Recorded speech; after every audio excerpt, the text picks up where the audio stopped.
ये आकाशवाणी गोरखपुर है। अब आप विकास चंद्र राय से क्षेत्रीय समाचार सुनिए। प्रधानमंत्री नरेंद्र मोदी ने कहा है कि अगले कुछ सप्ताहों में भारत के पास कोविड महामारी से बचाव के लिए टीका उपलब्ध हो जाएगा। महामारी के बारे में वर्चुअल सर्वदलीय बैठक में आज श्री मोदी ने कहा कि भारतीय वैज्ञानिकों को पूरा भरोसा है कि 2 सप्ताह में वे कोरोना महामारी के लिए टीके का विकास कर लेंगे। प्रधानमंत्री ने कहा कि देश में अभी महामारी के 8 संभावित टीकों का विकास परीक्षण के विभिन्न चरणों में है। श्री मोदी ने कहा कि आज सारी दुनिया कोरोना महामारी के किफायती और कारगर टीके की भारत से उम्मीद कर रही है। श्री मोदी ने कहा कि वैज्ञानिक समुदाय के सहयोगपूर्ण प्रयासों से भारत निकट भविष्य में बड़े पैमाने पर टीकाकरण के लिए वैकल्पिक टीका बना लेगा। प्रधानमंत्री ने कहा कि अनुसंधान वैज्ञानिकों से टीके को मंजूरी मिल जाने के बाद ही टीकाकरण कार्यक्रम शुरू किया जाएगा।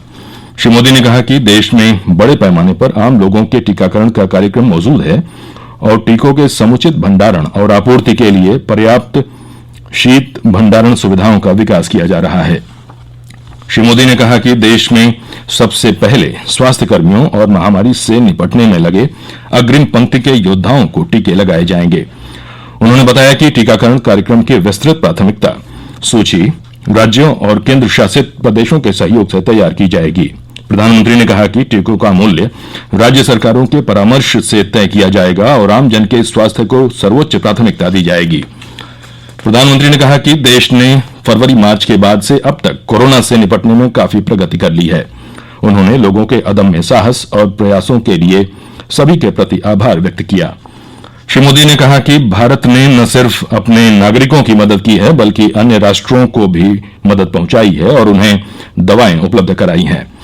श्री मोदी ने लोगों से आग्रह किया कि वे कोरोना के खिलाफ अभियान में जन भागीदारी जारी रखें, क्योंकि देश को बहुत जल्द दुनिया के सबसे बड़े टीकाकरण अभियान का संचालन करना है। प्रधानमंत्री ने अधिकारियों से टीकाकरण कार्यक्रम के बारे में आम जन को जानकारी देने को भी कहा। उन्होंने कहा कि इस तरह के व्यापक अभियानों में ही सही जानकारी से अफवाहें फैलने से रोका जा सकेगा।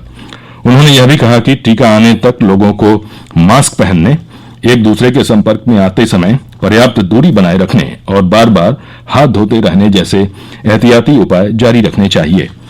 कोविड महामारी पर सर्वदलीय बैठक 3 घंटे चली, जिसमें लोकसभा और राज्यसभा में विभिन्न पार्टियों के सदन के नेताओं ने हिस्सा लिया। बैठक में केंद्रीय मंत्री अमित शाह, राजनाथ सिंह और डॉक्टर हर्षवर्धन ने भी हिस्सा लिया। कांग्रेस नेता अधीर रंजन चौधरी और गुलाम नबी आजाद, टीएमसी नेता डेरेक ओब्रायन, डीएमके पार्टी के नेता टीआर बालू, राष्ट्रवादी कांग्रेस पार्टी के प्रमुख शरद पवार तथा कई अन्य पार्टियों के नेताओं ने वीडियो कॉन्फ्रेंसिंग के जरिए भाग लिया। प्रदेश में विधान परिषद अध्यापक निर्वाचन क्षेत्र की 6 सीटों में से भाजपा ने 3 सीटें जीत ली हैं। समाजवादी पार्टी ने 1 सीट हासिल की है, जबकि 2 सीटों पर निर्दलीय उम्मीदवार विजयी रहे हैं। अध्यापक निर्वाचन क्षेत्र से भाजपा ने पहली बार अपने चुनाव चिन्ह पर चुनाव लड़ा है। हमारे संवाददाता ने खबर दी है कि भाजपा ने लखनऊ, मेरठ और बरेली मुरादाबाद अध्यापक सीट जीती है, जबकि समाजवादी पार्टी वाराणसी सीट पर विजयी रही। उधर आगरा और गोरखपुर फैजाबाद सीटें निर्दलीय उम्मीदवारों ने हासिल की हैं। 5 मंडल स्नातक निर्वाचन क्षेत्रों के वोटों की गिनती जारी है। देर शाम तक नतीजे मिलने की संभावना है। देश में पिछले 24 घंटे के दौरान 11,70,000 से अधिक कोविड नमूनों की जांच की गई। अब तक 14,47,28,000 जांच हो चुकी है। स्वास्थ्य मंत्रालय के अधिकारी ने बताया है कि ज्यादा जांच करने से संक्रमण की प्रारंभिक स्तर पर पहचान, मरीजों को तत्काल अलग रखना तथा कोविड का प्रभावी इलाज संभव हुआ है। इससे संक्रमण से हो रही मौतों में भी कमी आई है। जांच में तेजी लाए जाने से रोजाना संक्रमित हो रहे लोगों की संख्या कम हुई है। संक्रमण दर अब घटकर 4% से नीचे रह गई है। देश में इस समय रोजाना प्रति 10 लाख की आबादी पर विश्व स्वास्थ्य संगठन के निर्धारित मानक की 5 गुना जांच की जा रही है। केंद्र सरकार और भारतीय आयुर्विज्ञान अनुसंधान परिषद ने जांच की दर चरणबद्ध तरीके से बढ़ाते हुए इसके लिए सुविधाएं बढ़ाई हैं।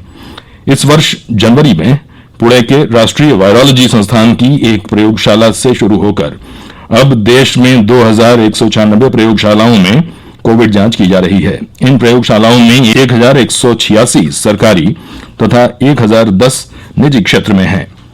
समाचार समाप्त हुए। नमस्कार।